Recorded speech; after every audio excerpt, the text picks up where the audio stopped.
Hi, my name's Corey Minter. I'm here with Darcel, and we are with Trinity Employment Specialists. We are a staffing firm located here in Tulsa, but we specialize in travel nursing all over the nation. And Darcel is our resident expert in travel nursing. That's why she's joining me, and I can't wait for you to hear about this topic, which is 10 tips to make the most as a travel nurse. If you are considering travel nursing or if you're currently in travel nursing, what we want at Trinity is we want you to be able to take advantage of every tax incentive that's offered for you, and then we put as much money legally into your pocket as possible. And so since we're going to do 10 items here, we're going to have to really run through this pretty quickly. So I'm going to jump right into this.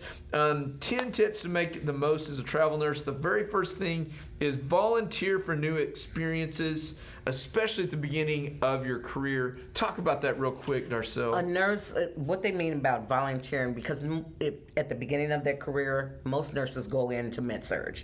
A med-surg is RN1, which is good. They learn a lot of things as a med-surg nurse.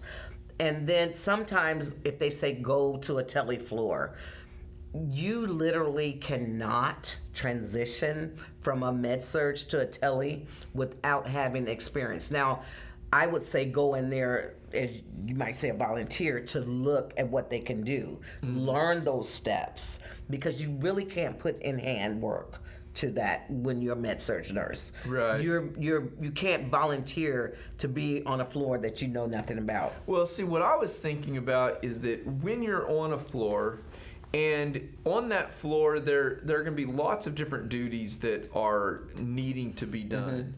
And just stepping in and helping out all of the nurses in all of these different areas, you know, in every day, you're going to see a need that comes up, and just saying, hey, I'll help you with that if I can. But they can't. Okay. See, and this is the whole point, because that med-surg nurse know their floor. You can't send a nurse down the hall and say, go help them. That's going to cause a mess. Okay. Because they don't know the machines, they don't know what to do. What that patient, the specialty of that patient, I mean, there's certain factors that would throw them off to volunteer. Okay. It will cause the whole floor to be disrupted. Because you have to have, that's why when we send a travel nurse, she goes into orientation.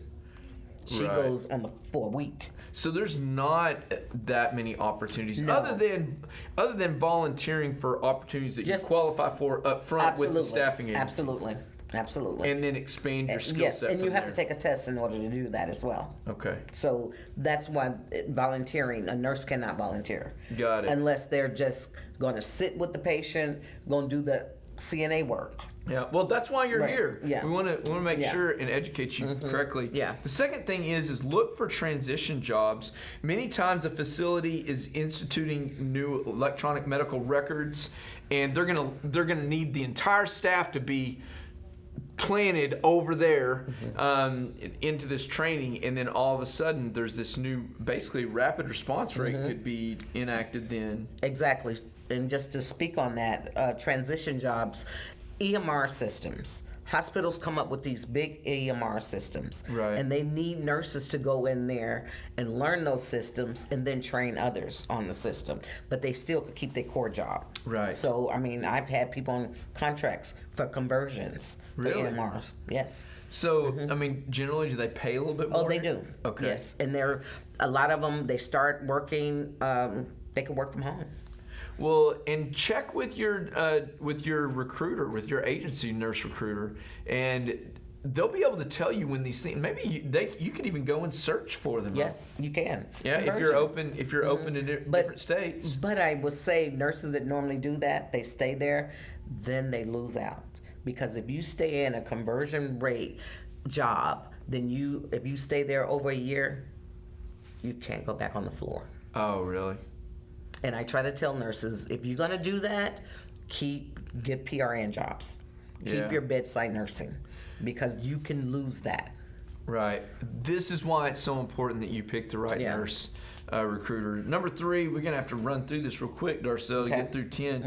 Okay. Shop around. Look at what nurse staffing agency works best for you and what options are out there. Of course, we always want you to come to Right. Trinity. That's why we're doing this. We want to educate you, but man, check us out. But you can shop around and find the right opportunity for you. And you want to find the right recruiter. And you want to make sure that recruiter, like Corey stated, we want you to come to Trinity, but you want to be educated. You want to make sure that recruiter is there for you 24/7, 7 days a week. You're going away. You need somebody you can reach out to. And you can trust. Absolutely. I talked to a nurse 10:30 last night.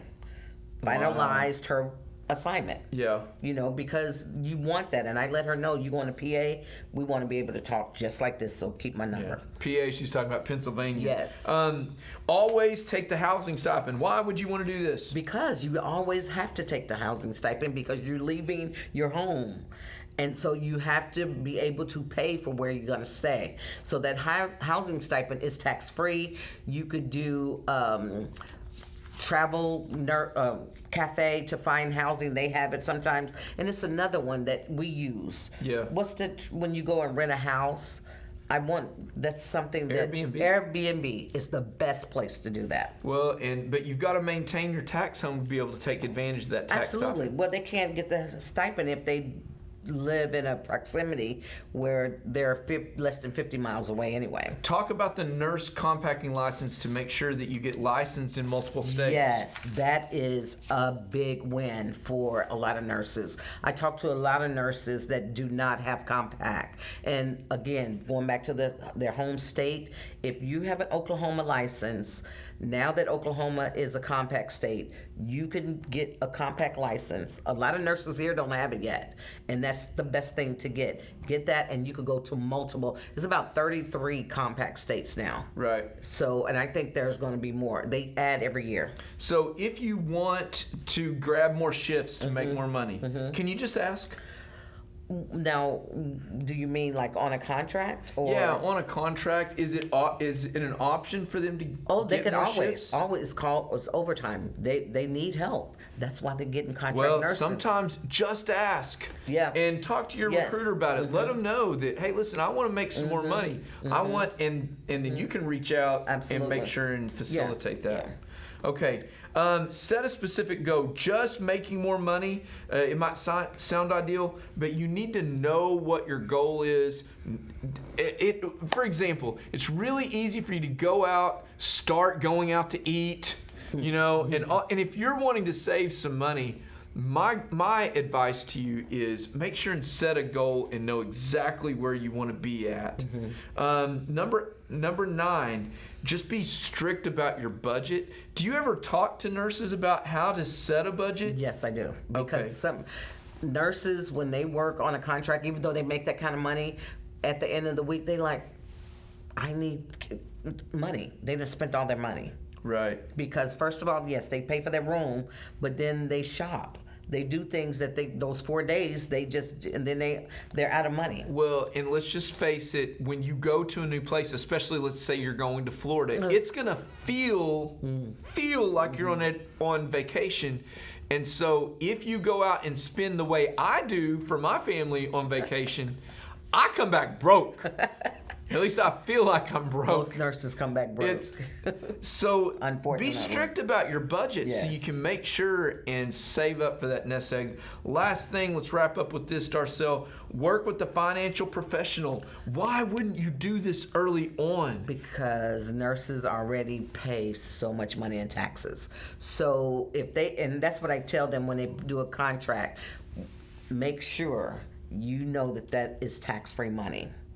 Because if not, you're going to pay a higher rate of taxes. Because we're not taking taxes out, that non-taxable package. But when you go to file your taxes, they don't see anything. You didn't mention it, so you're dinged. So you're going to want to do what businesses do. I promise you. Listen, I have a good relationship with my tax accountant, and we don't talk about taxes at the end when I'm getting ready to file. We talk about what can Trinity do to save all the way through, and you're basically running your own business to some extent. So have a good relationship with your tax accountant. Have a plan with your tax accountant. I strongly suggest that you have a good relationship with the financial advisor as well, so you can set goals to set back the amount of money. If you're going to go make double, why not set some of that back and be wise with it? Listen, if Trinity can help you in any way, please give us a call. We would love to. I promise you're going to want to talk to Darcel. She's a wealth of knowledge. You can call us at 918-622-2588 or just visit us online at trinityemployment.com.